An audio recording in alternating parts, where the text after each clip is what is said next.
let's hear from the coach. This is Behind the Beard with Bobby Smirniotis, Forge FC head coach and sporting director. Now, the woman who takes us there, here's Mackenzie Barwell on the Forge Audio Network. All right, another episode of Behind the Beard. We are going on week 6 now, I believe, joined by head coach and sporting director, Coach Bobby. Thank you for taking the time. Does this kind of feel like routine for you now? You just wake up every Wednesday morning and just, Behind the Beard today. That's it. We're ready to go. Part of the routine, right in between training and video. Part of the day. It's your favorite part. That's exactly correct.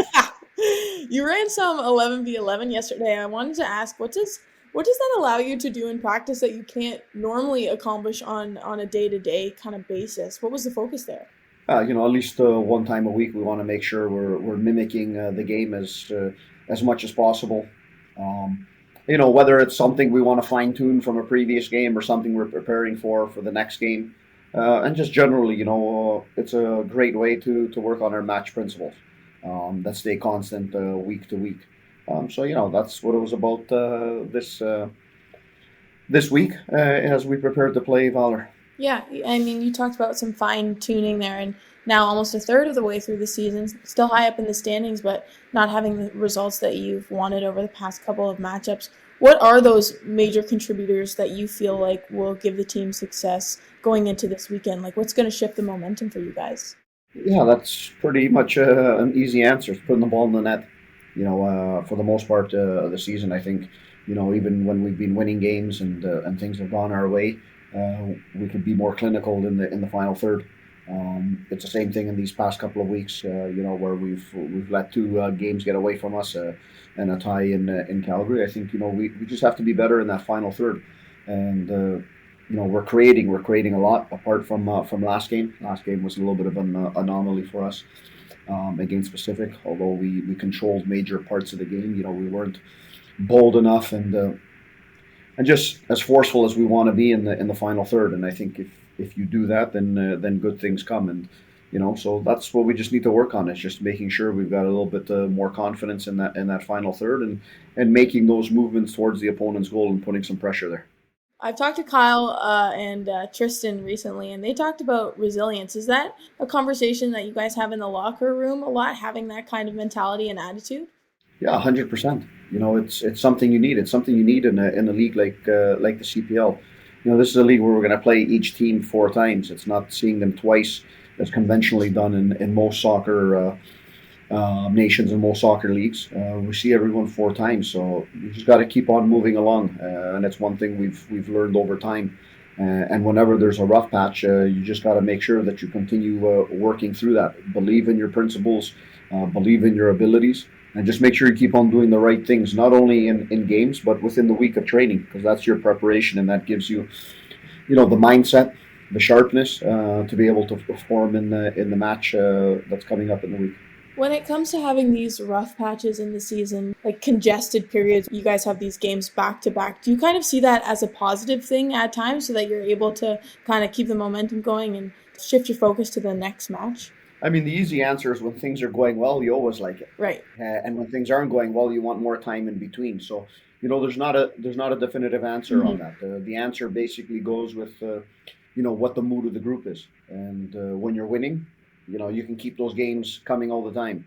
And this is talking in general. When a team is not doing very well or is dropping points, then sometimes you want that space in between just to take a deep breath, just to work on a few things, be able to talk with the group a little bit more, as opposed to having that pressure of basically recovering a team, setting up a team again to play the next match. So I think that's all dependent on what the form of the group is, and sometimes it's also what the form is of the players mentally as well.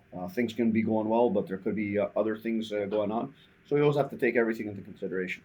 Apart from busy points in the season like this and maybe fatigue, what do you think some of the common challenges are or obstacles in situations like this one? Well, we always talk about it from the beginning of this year. I said at the beginning of last year, the always thing we have to be aware about as a coaching staff and as a team is we have a dressing room full of players who have achieved a lot in this league.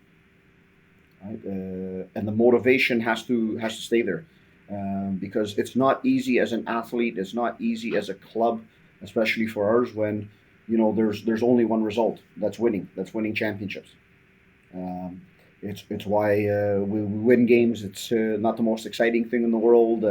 When we've lost games, it's also not the biggest down. We know that it's the longevity of the season that's important. But the standard here is you don't get days off. And I think that's the big challenge on the players. And when you've got, I think it's probably 6 or 7 players in this dressing room who have, lifted 3 North Star Shields, played in 4 finals, competed in 20 games in CONCACAF competitions. You've done a lot. There can be periods where, there is a little bit of a downturn. And we saw that last year in the team kind of towards, that back half of the season. And it was a worrying sign for us as the coaches. We adjusted quite a few things and brought the team back up. And that's why we're so happy with the way the season ended last year. So it's something we always have to be aware about, and the players as well. You're playing for Forge. It's your duty to go out there and compete for a championship. Anything less it's a tough one, and that puts some pressure on players. But I think it's a good pressure as a professional to be part of that environment. Yeah, we've discussed a lot about having this winning mentality and culture.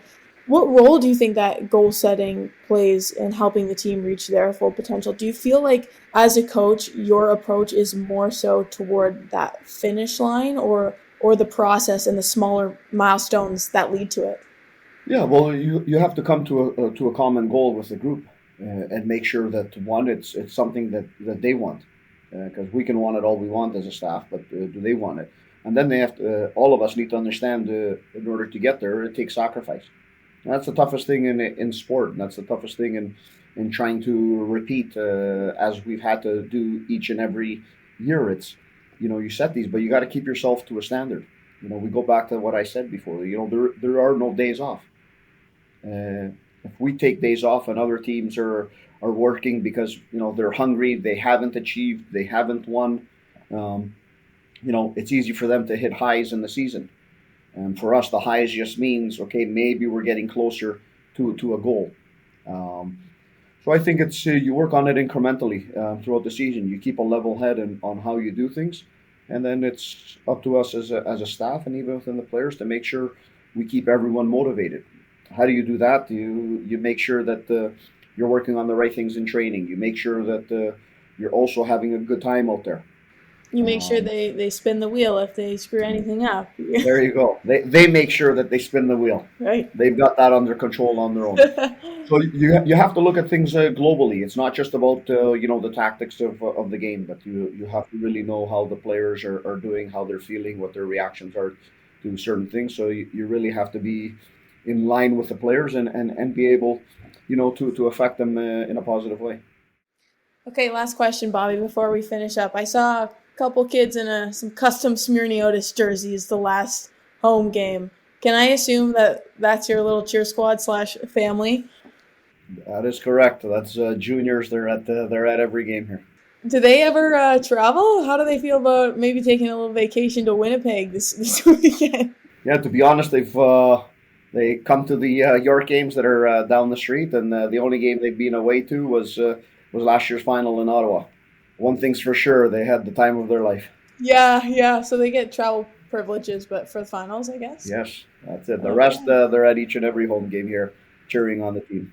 There's got to be some good luck there. All right, Bobby. I wish you luck on Friday if I don't see you before then. Thanks again. Thank you very much. This has been Behind the Beard with Mackenzie Barwell and Bobby Smyrniotis. If you like what you heard, please like, follow, subscribe, comment, and share.